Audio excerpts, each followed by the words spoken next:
Good afternoon and welcome to the third part in our series of Topics at 12 in partnership with NC 100. And we are just very thankful to be continuing such a timely topic today, talking about student debt relief and responsible lending and all the things. So thank you for joining us with the Reidsville Chamber of Commerce. And I am going to turn it over to one of our partners, Demarcus Andrews. All right, so welcome everyone. I appreciate everyone joining for our third part of our series here in Rockingham County in partnership with the Reidsville Chamber of Commerce and NC 100. My name is Demarcus Andrews. I am the Director of Outreach and Engagement and the North Carolina Policy Manager here at the Center for Responsible Lending. And for the newer folks in the room that are not familiar with our work, CRL works on credit and debt issues that impact vulnerable and communities of color. And we work to create a financial marketplace that works for everyone, regardless of where you fall on the financial spectrum. And the underpinnings of this work is literally just to build and protect wealth for marginalized communities. So part of my responsibility here at the Center for Responsible Lending is heading up a statewide coalition. Our coalition uses a variety of advocacy tools to achieve high impact reform that protects and builds wealth for marginalized community. And through the coalition's work is actually where I met Merrill Holloway in NC 100, and we partnered on this event series. And what we wanted to do is basically have an open conversation with community here in Rockingham County about what financial issues were impacting residents here. And from that conversation, our event series was born. So today's topic will be about student debt and what North Carolina or what the Center for Responsible Lending is doing in North Carolina to protect borrowers from student loan servicer problems. And the second part of our presentation today will be on college readiness. And so with that, I will introduce one of our speakers for today. And as a side note, I'll also be presenting today, so I won't reintroduce myself. But I'd like to introduce you to Elizabeth Wood. She is a second-year college advisor with the Carolina College Advisor Corps. She currently serves at Reidsville High School in Rockingham County, North Carolina. Shortly after completing her studies at UNC Chapel Hill in 2020 with a BA in Political Science and Sociology, Elizabeth joined the Corps to give back to her North Carolina community, serve as a near-peer advocate, and assist students with reaching their post-secondary goals. So with that, I'll jump into our presentation for today. So welcome. I appreciate you all joining to learn more about student loan servicers and their role in exacerbating debts debt loads of borrowers here in North Carolina. And so I know this looks like a lot, but we'll get through it pretty quickly. But I want to give you an overview of what it looks like on the national kind of landscape as it relates to student debt. Then I want to zero in a bit in North Carolina and what this looks like state specifically. And then we'll get into a bit of demographic information about what communities have been disproportionately impacted by student debt. And then we'll get into the role of student servicers, what a servicer is, their role in exacerbating debt. I'll also share a short video of a borrower within North Carolina who talks about her impacts or the impact of student debt and the role the servicer has played in that. And then I have a slide that talks about our solution here in North Carolina and what we're proposing the North Carolina legislators to adopt. And then we'll have a slide with just resources, which are for follow-up for folks to kind of plug into the work. And then I'll share our social media handles, and then I'll close us out for today. So let's jump into it. So this is kind of an overview of what it looks like on the national landscape for our student debt crisis. So you have over 45 million borrowers that currently have student debt. And with this number, you can almost assume that everyone in this country either knows, has a family member, that has touched student debt in some way. And this relates to about $1.7 trillion in student loan debt. So a massive debt load for our country. And you have about 58% of adults between the age of 18 to 29 that have reported having student loan debt. So these are folks that are just getting their careers and their lives started, and they're already indebted. And this was the average amount of debt that folks held after recently graduating. Now, transitioning over to the North Carolina debt crisis, you have about 1.3 million borrowers in North Carolina, which is pretty extensive. And that relates to around $49.2 billion in student loan debt.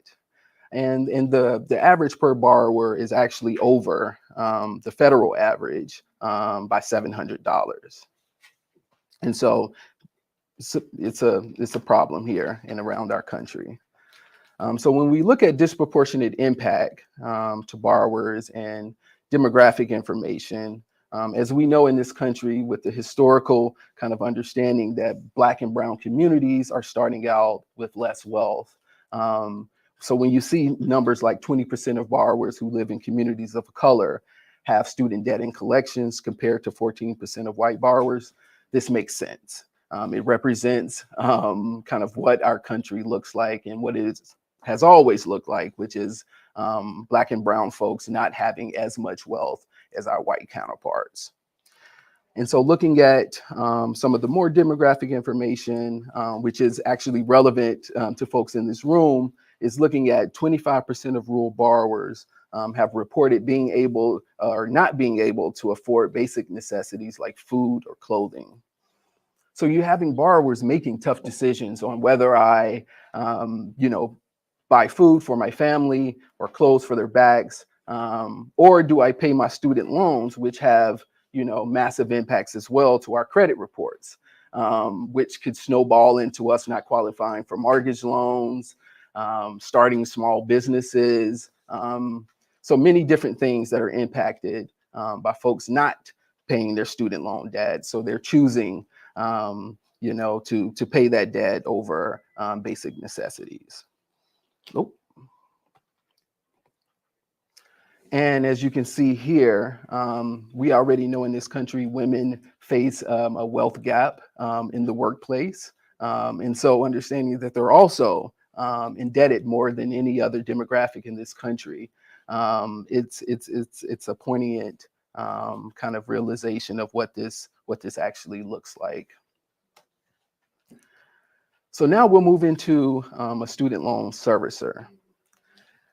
Now, I will start by saying that the U.S. contracts our federal student loan servicers. And from its preamble, I think it has been a broken relationship. So borrowers don't get to choose their student loan servicer.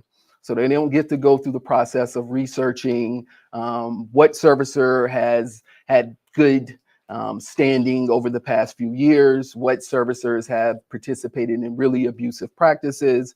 Their servicer is chosen for them. And so, they're basically hired to collect payments from student loan borrowers, respond to borrower questions about their accounts, and they work with borrowers on repayment options.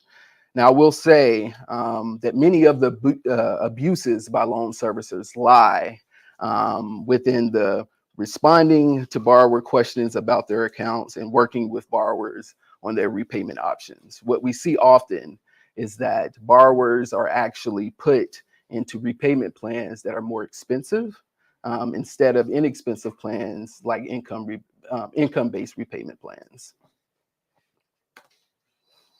And so as I was just mentioning, these are some of the common loan servicing abuses. So what we hear from borrowers, what our consumer finance agencies are hearing, you have servicers that are misapplying payments. And this can result in a borrower's account becoming delinquent.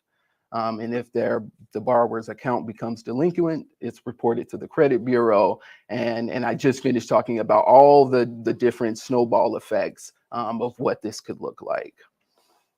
And as I just mentioned, failure to put borrowers in income-driven repayment plans for which they qualify.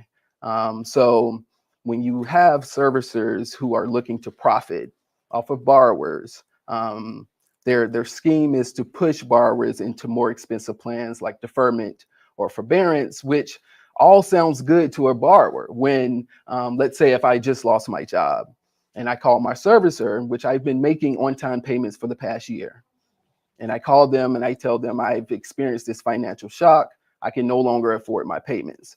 So instead of the servicer putting them in an income-based repayment plan in which their payments will be at zero because they don't have any income, and it doesn't add on interest onto their loans for a year. So when you push them into deferment or forbearance, it sounds great. You get to forego your loans for a year. But what's not communicated is that the borrower will accrue interest for that entire year. And so more expensive plans, but it's how the servicers are able to profit off of the backs of borrowers. And these are some of the consequences. And you know what student loan debt kind of hinders the ability of borrowers in looking broadly, but specifically in our state. You have people who don't have the ability to purchase home because of their income to debt ratio. You have people don't have the ability to start families and start or expand small businesses. And as we all know, all of these issues are exacerbated for communities of color.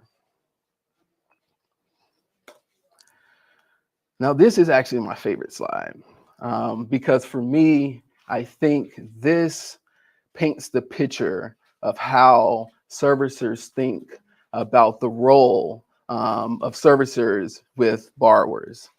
So this is a quote by Navient, and I will say Navient is no longer a student loan servicer, which is great, but the practices still remain the same with servicers. But this was a quote by Navient CEO. There is no expectation that the servicer will act in the interest of the consumer. And Navient was actually sued by 39 state generals around our country for their deceptive practices. So they steered over 350,000 borrowers into more expensive plans, like I was just mentioning, forbearance and deferment. And I'd say this isn't unique to Navient. I personally had loans with the Fed loan servicer, and they were engaged in the same practices. I was in deferment and forbearance for years, not knowing that I could have benefited from an income-driven repayment plan. And so you find that this is representative of how servicers engage with borrowers. Now, I do want to show you all, now this was working earlier, so hopefully it works now. But this is a borrower story about how student debt has impacted her and the role of servicers. It's Angelica Mitchell's last class of the day. We do not have homework this week, but you do have the opportunity to do makeup work. Her student's day might be over, but hers is only half done. This is the room that I stay in. I basically thrifted this and refurbished it. How does someone with 4 college degrees, including a law degree, end up renting from a friend and working 2 jobs? Student loan debt. She had scholarships and part-time jobs in college. They weren't enough. In total, I had $240,000 worth of debt, but I finished that program about 2 or 3 years ago, so interest has been accruing that entire time, and that's how we got to the $300,000 number. All that debt means bad credit, which makes it hard to get a job in the legal field or find good housing. Angelica and North Carolinians like her owe a combined total of $48 billion. Finding the lenders and then each of the different amounts, it's like, yikes. Like, I really took out all this. And honestly, when I was in school, what was I spending it on? I was using it for my rent and my utilities. While Angelica works a second job doing online deliveries, Lawmakers are looking for ways to get her some relief. Bipartisan legislation would require the state bank commissioner to license and regulate student loan service providers. Among other things, lenders could not omit or misrepresent any information related to the nature or terms of your loan. They would have to reduce late fees and negative credit reporting based on partial payments. And they would have to evaluate borrowers for income-based payment plans. None of Mitchell's lenders have done this. We do need to have to monitor our providers and make sure that we're lending responsibly, because we wouldn't give this amount of money to an 18-year-old for a house. Mitchell thinks future borrowers would benefit the most, but it's a ray of hope for current borrowers like her. Perhaps she won't need to do deliveries much longer. It's crazy to even think about, because I've never even really thought about it. Like, this is so much a part of my life now that I really don't even consider that it could be better, could get better. In Durham, Garrett Burnquist, Spectrum News 1. Wow. But yes, as you can see, these stories are important to tell because I think it gives a glimpse of what this actually looks like for the individual borrower. I think too many times we look at the numbers and we see the debt and we're like, it's massive, but what does it look like on the everyday for a borrower? I think is super impactful.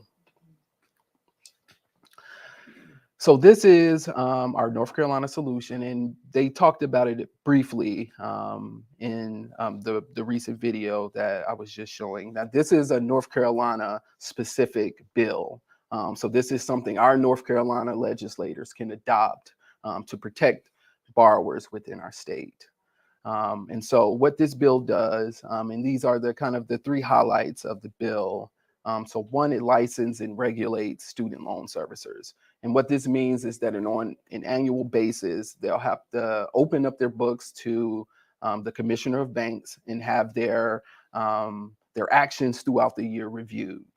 And so in addition, or kind of adjacent to that, is the position of the ombudsman to be created. And so this particular position will collect complaints from borrowers, and this will kind of help kind of inform the Commissioner of Banks review of what to actually look for when they're doing their annual reviews. And another thing this bill does, so right now, it's kind of the wild, wild west in North Carolina as it relates to servicing. And servicers can pretty much do what they want, and borrowers have no recourse because there is no law right now that governs them.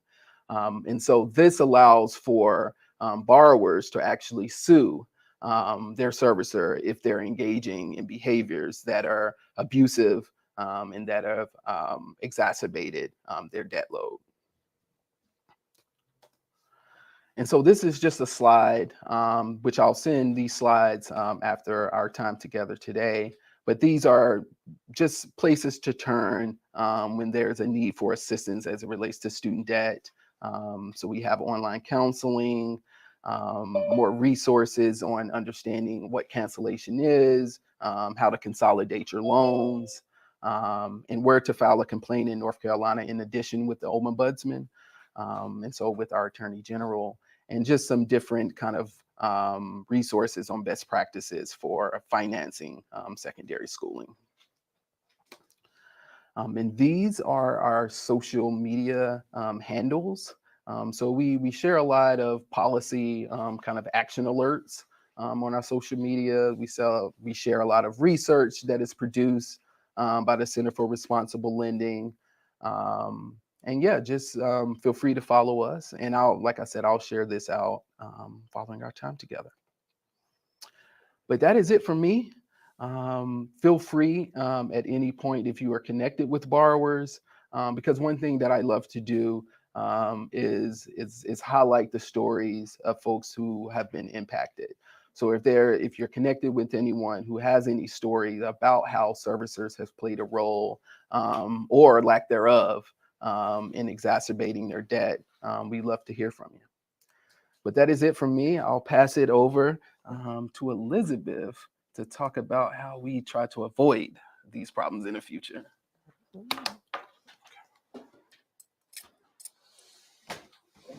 did you say was from Reidsville High School? Me. You. Yes. I think that Carolina College Advising Corps is one of the best things that they have ever done Thank you. in the high schools. Thank you. Have you seen a reduction as far as, I don't know whether you would know that, in students that apply for loans to go to school? I know you all help with applications and scholarships and all of that. Do Absolutely. you have a lot of students that come and seek help from you? Because I know my daughter, she went to Greensboro College, which is a private college, and she was lucky to get a lot of scholarships to help with her debt. Absolutely. And really didn't have to pay a whole lot of it back, but it was still over $10,000 that she had to pay back. And she teaches school, so you know that salary is not that great when you first start out teaching. But I was just wondering if you Seen a trend. seen a trend with that. Absolutely. So this is my second year here at Reidsville High School. Happy to be there.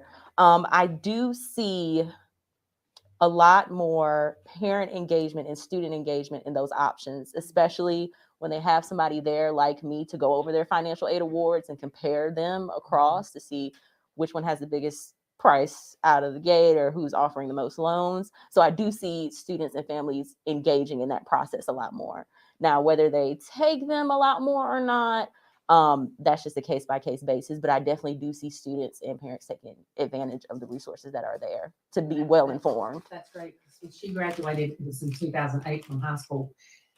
They really weren't in the school system then. So she actually went to the community college and she got 2 degrees from the community college and then went to Greensboro College after that. So her debt was not as bad as it could have been. Absolutely. Yeah. Absolutely. But yes, they are definitely taking advantage of the resources that are there, which I'm That's happy great. about. But yes, hello everyone. My name is Elizabeth Wood, and I am the current college advisor at Reidsville High School, and I serve with the Carolina College Advising Corps. So just an overview of the presentation that I'm going to give today. Hopefully it'll be more bright side, more of the education behind financial aid and what that looks like for students. I typically give this presentation to our students and our families so they can make informed decision about their post-secondary plans. So I'm just going to introduce who we are as the Carolina College Advising Corps, what is financial aid and what does that look like at the college level, when, so sort of the timeline for financial aid and scholarships, where you can find these financial aid opportunities, and why it's important to engage in the financial aid process. So just to highlight the Carolina College Advising Corps, so this is our mission. So the Carolina College Advising Corps helps low-income, first-generation, underrepresented students find their way to colleges that will serve them well. And by providing well-trained, enthusiastic advisors who are close in circumstance to the students they serve, the program aims to increase college-going rates at partner high schools in North Carolina. So luckily for Rockingham County, there is a college advisor available for every high school in the county. So every school has a resource there. And we are spread out across North Carolina to other counties that we serve. So looking at financial aid, sometimes it can be a mystery for people. They're just like, they might be scared and they don't want to engage in the financial aid process. But I think it's really important for people to know what it is, what it can look like, so they can actually think about their post-secondary plans and what that will look like for them. So financial aid is any money that assists with paying for college and or career programs. So financial aid can come in a multitude of different ways. So it can come in the form of grants and scholarships, which you don't need to pay back. That is free money awarded by the federal government, the state, and the institution itself. Work study, which are part-time jobs that are funded by the federal government to help pay for school, and also self-help loans, what we talked about. So from the federal government, there can be subsidized and unsubsidized loans, and the difference between those are the timing of the interest accrual, which we'll get into that a little bit more. And there are also a fourth option that I put down there is apprenticeship opportunities that are available in Rockingham County that many students are lucky to take advantage of. So a lot of people are like, loans aren't considered financial aid. How is that helping me? I'm taking on debt. They are considered financial aid. So when considering loans, it's important to know which options and what they mean. So considering there are federal loans, so when students fill out the FAFSA, they have access to those federal loans. Those have typically a lower interest rate than private loans that you would seek out, which those are around 9% on the lower end. Some of those go higher. Also, the difference between those subsidized and unsubsidized loans. So for the subsidized loans, those are deferred interest plans. So they do not accrue interest while you are actively enrolled. But as soon as you are not actively enrolled, the interest starts. And then for unsubsidized, it starts immediately as the loan is dispersed to the school. That's when it starts accruing interest. And then there's also Parent Plus loans, which those are parent loans. They take those on. Sometimes parents think that, well, when they graduate, can I just transfer the loans to them? No, it is solely on the parent to pay back those loans if those are taken out. And that is a whole process that includes a credit check and see if you're eligible for those. And it's also important to consider which loans are eligible for federal and state loan forgiveness programs when you're taking out these types of loans. So for private loans, under certain circumstances, they're not going to be forgiven under federal and state loan forgiveness programs. So when considering and looking at those, which ones are available to you, if you have to take a loan, federal will be the better option just because they do qualify for a lot more forgiveness programs. Also, something to consider is how much it actually costs to attend the college or university or trade program to avoid over borrowing. So a lot of colleges will put that sticker price out there. I can know off the top of my head, the sticker price for UNC Chapel Hill is $25,000 a year. That includes a multitude of things. So that includes tuition and fees, room and board, but also things like transportation and books. But that is not what you're going to be billed exactly. So knowing the difference between the cost of attendance and what you will be billed, which will only be tuition and fees and room and board, those are only 4 things you're going to be billed for, is very important so you don't feel like you have to take out the entire $25,000 in loans if that doesn't necessarily apply to your situation. So those are some things to consider when borrowing loans, especially for students, and especially if parents are going to get those Parent Plus loans. That's if you live on campus. Yes.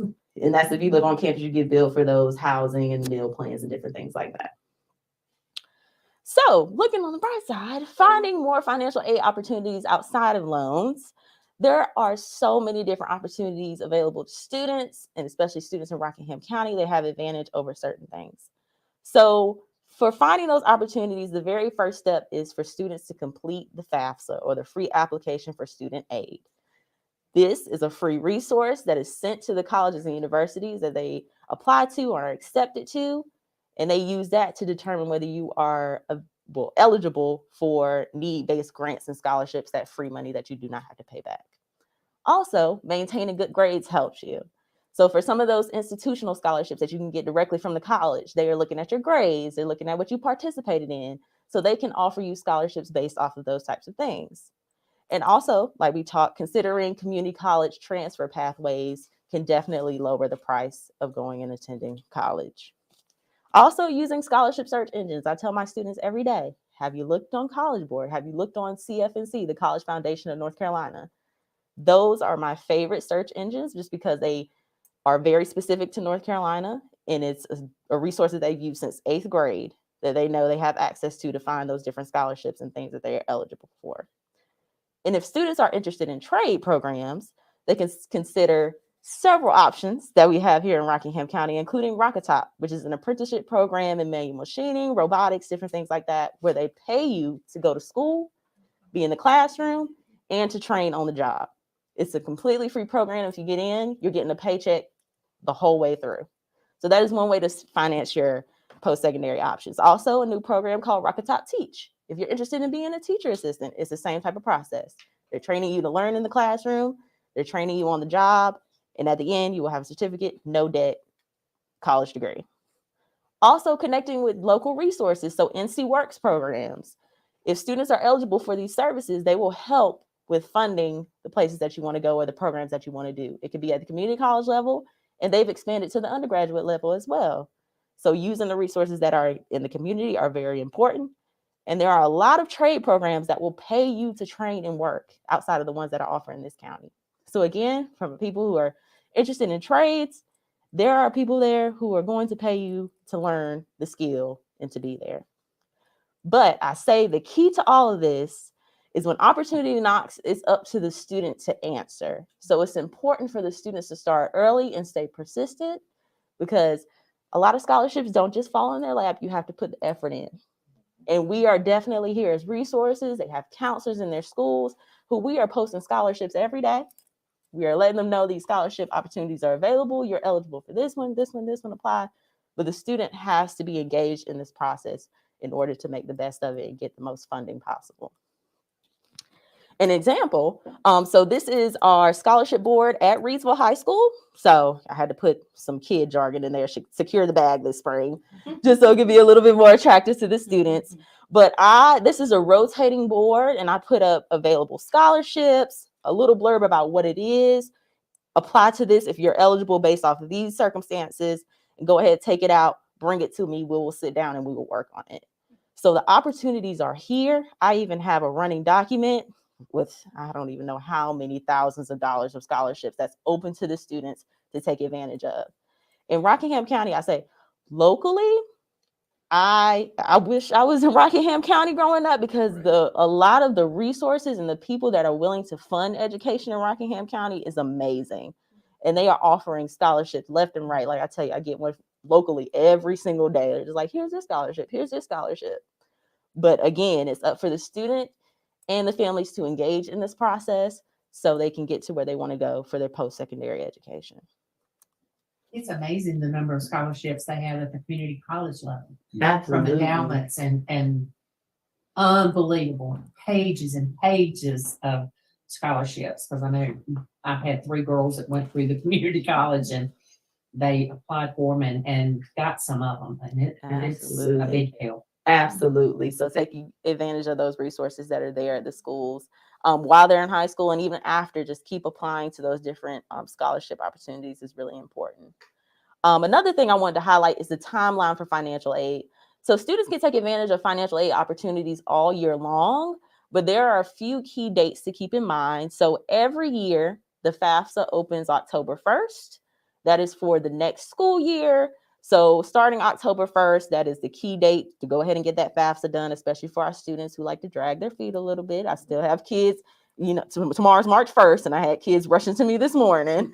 But definitely the FAFSA is that very first application to open up a host of opportunities.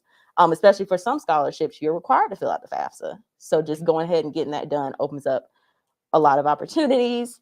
As I highlight here, March 1st, so tomorrow, most colleges and universities have a priority filing deadline of March 1st for maximum support for financial aid. After that, the students can still receive financial aid, but it will not be as much as if they filled it out before March 1st. They will still receive it. And then the absolute last day to submit the FAFSA, the free application for student aid, is June 30th for the next year. After that, it's kind of you're on your own, got to kind of figure it out. So if you can get it in by June 30th for the next year, that is optimal. And so lastly, why is it important to engage in the financial aid process, especially if your student is considering some sort of post-secondary education, credential, anything like that? It's important because it takes the guesswork out of what you may be eligible for. So a lot of people may think, oh, I heard such and such, they didn't get any money, and we might be on the same tax bracket, so I'm not going to get anything. Well, that's not necessarily true. Everyone's circumstance is different, and it's free to actually know. So taking advantage of that FAFSA, the free application for student aid, and actually figuring out what you may be eligible for is really important, because a lot of people don't know that they may be eligible for the full Pell Grant, which if you start at community college, that covers a lot of your expenses. Or if you go somewhere else, that covers a bulk of your expenses. So just actually taking the guesswork out of it is important. Also, applying opens the door to more financial support. Like I said, some scholarship applications require you to fill out the FAFSA. Some programs require you to fill out the FAFSA. So that just opens up another door to have more financial support. And by earning a credential past high school, you are increasing your lifetime earnings overall past high school. So that is it for my presentation. Thank you so much. This is my contact. This is my school email, my phone number to the school, and also my Instagram, collegebound_Rams, where we have updates on what the students are doing, what they're engaging in. And also for our local advisors, I posted their information as well. So if your student is at a high school that our school serves, we can serve all of them, you can surely reach out to the local college advisors. That's it for me. Thank you. Thank you. I have been trying to get in touch with you, but I didn't know who you were. So I am the HR manager at Hennigan's Automotive, and we want to have a job shadow day, hopefully in April, for junior and senior students. And the focuses of HR, robotics, maintenance, engineering, safety, manufacturing. I mean, to be honest, every student, just like I am just trying to get through high school. I'm undecided. I don't know if I even want to go to community college, let alone a 4-year university or in the military. So maybe I need to take that year off. Or I know directly I want to go into the workforce. And we're local. We're right here in Reidsville. And I have been calling the school, but they just didn't know who to put me through. So this is not a coinky I am so glad. I mean, not only because I'm the HR manager, but I am an advocate of education. For me, my story, it was delayed but not denied. I never thought that my child would watch me get my undergrad and my master's, but that's just how it worked out. And so it's important that we highlight this. So many are afraid of the financial impact, and it's spoken so negatively. Oh boy, my student loans is almost like a mortgage. So some people feel like, well, why am I even going to try to go to college with, even before I get started in my career, I'm gonna have all of this debt over my head. Well, I feel like personally, I am no smarter than I was before I got my bachelor's and master's, but yet there was so much things that I learned along the way, the journey. And those 2 pieces of paper are something that no one can take away from me. I almost feel like the federal government owns me. Right? But it's so important. So I am so glad that I actually came in person and not even remote. Absolutely. It's just like that video with the girl has a law degree. I mean, Yeah. and just because she's deferred in her Yes. student loan, I just, I don't agree with that. I know. It's just not fair. It's not. Well, you had stated in there about planning families and different things. I worked at a local dealership, and people couldn't even buy a car because of these reasons without help from a family member or a friend. And that we've seen a lot of that. So, I mean, it affects your whole life. And when you think about like the credit reports, when she talked about the parent plus loans, like I remember from my personal experience, my mom didn't have like a great credit score. And so when you think about like, choosing on like whether to go with federal or private loans, like I didn't have a choice to go. I had to go get private loans because my mother couldn't, afford to take on more loans. And so, I think about that, about it as being this full picture problem because, college is too expensive. But how do you change it? How do you also pay for professors, pay for upkeep of the campus, all of the different resources? Like it's really rethinking secondary schooling and creating guardrails in place to keep folks from going haywire with student debt and, like getting a job, directly outside of graduating and then feeling like I'm never going to get from up under this debt. Because that was my initial feeling, when I'm graduating from undergraduate specifically with like $80,000 in debt and starting a job where I was doing organizing. So I was making $12 an hour. But it was really important work to me and wanted to do it and was passionate about it. But it wasn't enough. And I know for many folks, it's not enough. My daughter wanted to go ahead and get her master's, and she should have, but she was at that point where she needed to go to work. And then she got her job, she got married, then she got pregnant. Life So happens. and then she got pregnant again, and now she has 3 children. But she she really needed to go ahead and get that master's when that opportunity was there before life took over. Yeah. Because she wants to be in administration in the school system, and she's got to have that master's degree to do that. Well, mine, her is still doable. I'm the poster child. My son was 9 months old when I went to Avery to sign up for undergrad. I was a full-time employee at Goodyear, in management, a wife. I had credits everywhere and a degree nowhere because I, being 17 years old, was not mature enough, went to Norfolk State University, had a great time, but flunked out. That sounds similar. Well, my mother and father were paying for it. I flunked out, had to take that bitter pill, return back to Danville, and it was like, okay, DCC, I'm doing it, but I'm only limited to the 6 to 9 o'clock class, Monday, Wednesday, Tuesday, Thursday. I'm like, this is going to take forever. And so my husband said, well, what are you going to do? Are you going to sign up? And literally, I wrote to the hurry up before I changed my mind. And my son was 4 when I finished. I took 2 months off and got my master's. And I still work full time. I only have 1 child, not 3.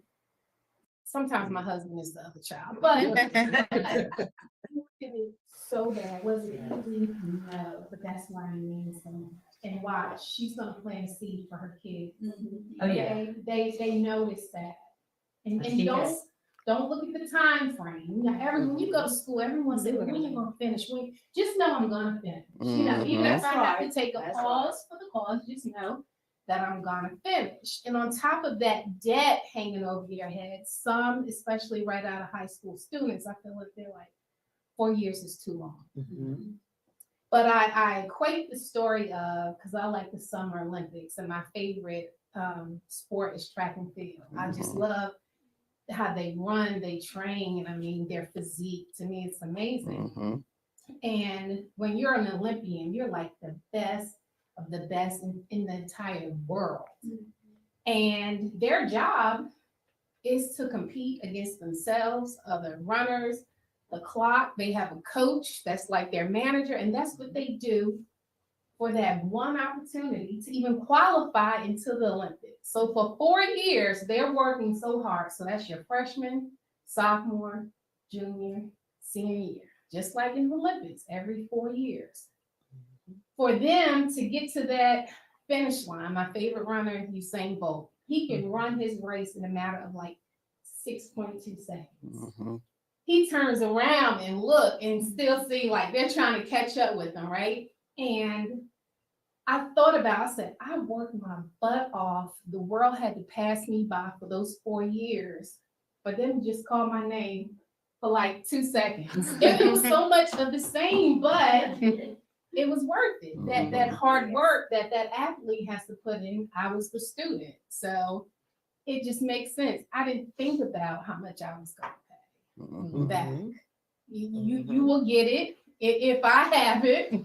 And thank God that since I did get it, I've just gotten so many opportunities to expand in my career and even in my wallet. But if they can see what's at the end of the tunnel and not focus on that cloud of student loan, it's fear and it's a hindrance and it's a blocker.